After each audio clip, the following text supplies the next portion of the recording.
Olá, turma. Vamos dar uma continuidade aqui no conteúdo de física, que é da dilatação térmica. Só que agora a gente vai observar uns casos especiais, que é quando a gente for trabalhar com líquidos, tá certo? Nós estudamos até então que os materiais, seja líquidos ou sólidos, eles reagem ao frio e ao calor, com dilatação, ou seja, um aumento no seu tamanho quando você adiciona calor nesse sistema, ou uma contração, quando você retira calor desse sistema.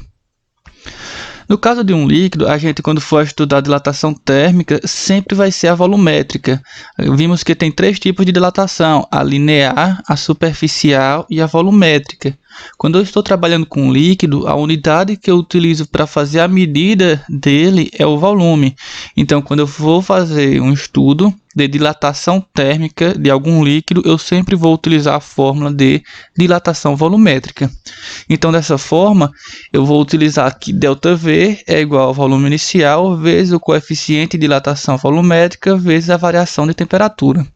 Então, preste bem atenção. Sempre quando nós formos trabalhar com dilatação de algum líquido, eu vou utilizar a fórmula de dilatação volumétrica. É importante a gente ressaltar que grande maioria dos líquidos eles vão ter uma dilatação muito maior do que os sólidos, tá certo?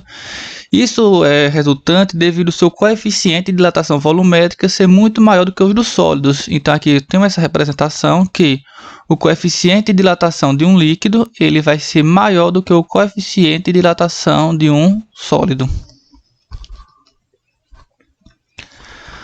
Se dois corpos, no caso o líquido e o sólido, eles sofrem a mesma variação de temperatura, a gente vai observar algumas situações bem peculiares, tá certo?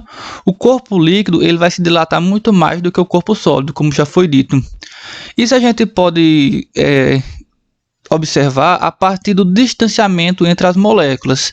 Espero que vocês lembrem de química do ano passado, quando a gente estudou os estados físicos da matéria.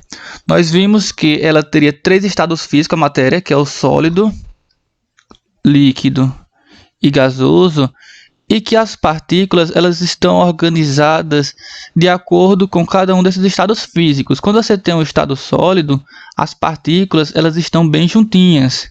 Quando você já vem aqui para o estado líquido, essas partículas aqui elas já vão estar mais afastadas. Quando você vem para o gasoso, as partículas aqui já vão estar bem mais distantes. Então esse afastamento aqui, quando você aumenta a temperatura, elas vão se afastar muito mais. Então por isso que a dilatação térmica em um líquido vai ser maior do que a dilatação térmica em um sólido, tá certo? Então vamos pôr um exemplo prático aqui. Vamos considerar esse recipiente com volume inicial VO, que ele está totalmente preenchido aqui com um líquido, em uma temperatura inicial TO. Ao realizar o aquecimento desse recipiente, tanto ele quanto o líquido interno sofrerão uma dilatação.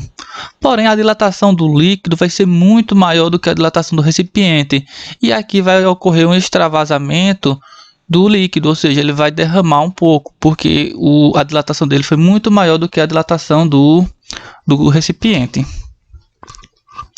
Então vamos aqui para um exemplo prático agora. Um recipiente feito de uma liga metálica cujo coeficiente de dilatação linear é 28 vezes 10 elevado a menos 6 tem capacidade volumétrica de 250 centímetros cúbico a 20 graus Celsius. Então aqui inicialmente eu tenho o coeficiente de dilatação linear desse material da liga metálica, tá certo?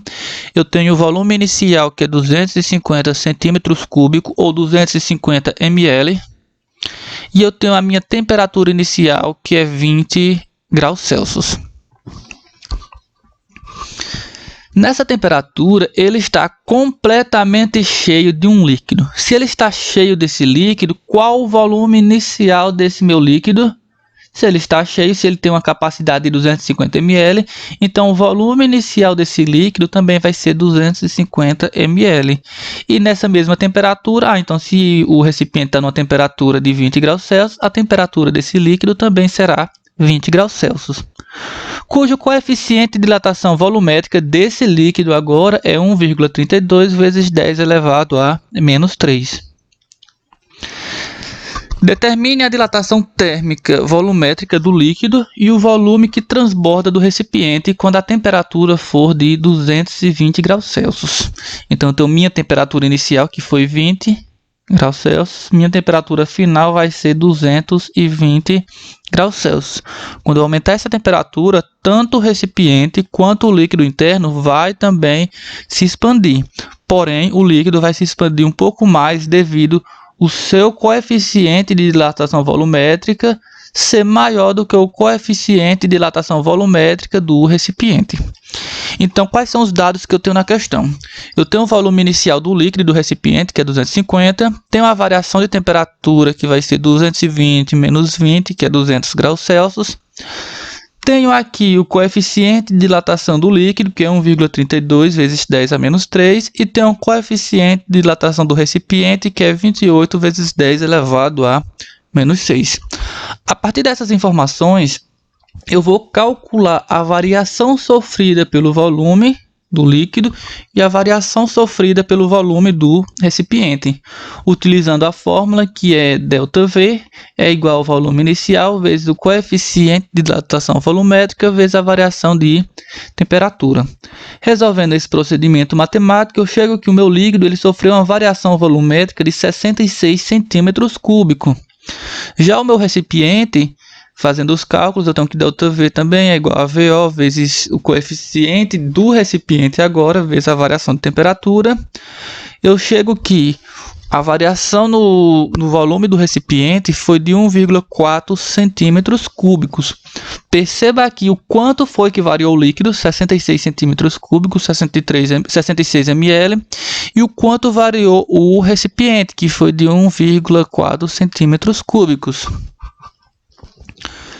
Então, o volume inicial do líquido era 250, com a variação de 66 centímetros cúbicos, eu cheguei na dilatação do volume final do líquido de 316 centímetros cúbicos, ou seja, o volume final desse líquido após essa dilatação foi de 316.